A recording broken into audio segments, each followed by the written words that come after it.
Alors, tel que convenu dans une autre vidéo, je vous montre le corrigé des deux autres exemples pour la résolution d'une équation. Donc, ce qu'on fait en premier, c'est nos opérations de chaque côté du symbole d'inégalité. Donc, en respectant nos règles apprises dans le chapitre sur les expressions algébriques.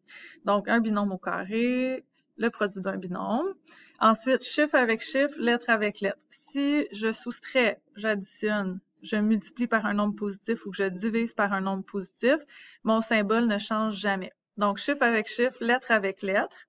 Et je divise par le nombre devant la lettre. Ici, je divise par moins 15. Donc, je dois inverser mon symbole d'inégalité. Et ça devient 3 est plus petit que x. Et comme je vous disais, 1 tiers, pardon, est plus petit que x. Et comme je vous disais, ben, j'écris toujours le x à la gauche, donc c'est plus facile dans la compréhension. X est plus grand que 1 tiers. Et ici, là, il manque un 1 au numérateur parce que moins 5 divisé par moins 15, ça fait 1 tiers. Ceux qui se demandent moins divisé par moins, ça fait plus. C'est pour ça que la réponse est positive. Pour l'exemple 4, même chose, je fais mes opérations. Donc, je distribue le moins 5.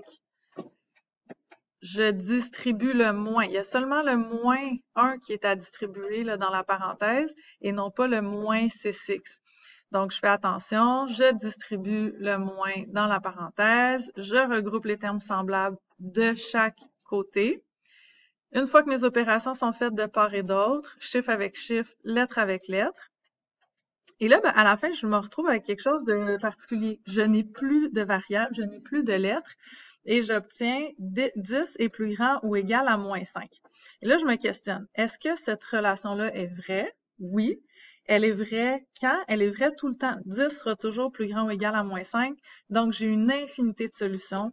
Tous les nombres réels répondent à cette inégalité-là.